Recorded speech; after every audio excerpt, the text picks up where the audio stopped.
We're going to take a look at the stock index futures. We're going to start out here with the NASDAQ. As you can see, the bottom that we made here was the exact 50% retracement from the low from January 16th, and more importantly, it was the 1.618 expansion of this move right here. Here's where we are right now. You can see that we do have a head and shoulders pattern that is formed. The right shoulder is lower than the left shoulder, which is where it's supposed to be in a bear market.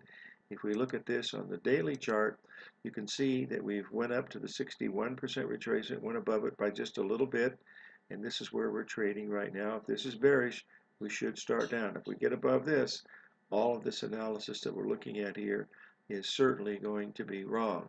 The next one we're going to look at here is the Dow Jones Industrial Average. Here we're sitting at the 78% retracement of the high that we made back in November. We're above the 61% retracement of the high that we made back in October, but it's still, relatively in the ballpark in here. This has been the strongest of the whole group, so there's still a possibility. We had this little 3-day sell-off, which we were a little bit oversold, so this is going to be a really key week coming in because we need to go lower if it's going to be bearish. If we get above these numbers of last week, we're certainly going to be wrong, and we want to be able to take care of that. Now here is the New York Stock Exchange Index, one of the bigger ones that we follow. This is what they use to measure the mutual funds. For the folks that are in mutual funds, you'll notice that it's made a 67% retracement of the move that we had back here. Let's just double check to see what the actual, because this topped, way back in late January, and you see it didn't quite make the 61% retracement yet. So it's in this zone here, but we'll have to wait and see if this is going to be enough. Extremely overbought, even though we've been a tiny bit oversold here.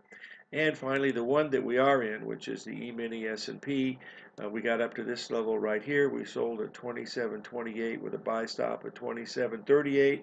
It just missed us. We want to keep our buy stop working at break even at 27.28. That would be above the 78% of this level here, and if it's going to be good, it's going to take out this low right here, which is down about 28 handles, because we got down to 26.80. So we did get a pretty good rally. That was on the close, and if it's going to be bearish, it's going to get down below that level. Looking at it from a bullish standpoint, if we took the low from this level right here, you'll notice that we did go a little bit below the 382 retracement here, and then we had that rally right on the close. And this is what it looked like. You can see, what we did is had this really strong rally right on the close, which on a Friday, is not unusual, but we'll wait and see. The key level here is 27.28, where we sold it. We get above there, put your stop just right. See, we're in right here, 27.28. Put your stop at break even. It's either going to make a lot of money or it's going to break even, but I have to go with the bigger picture here, and that's what I would be looking at. If you want to be really super conservative, if you get 27.18, in other words, if it gets up to 10 handles, you could do that. But officially, we're going to leave it at break even here at 27.28 and go for something quite a bit bigger. So that's what we're watching here. So live every day in an attitude of gratitude, and may God bless.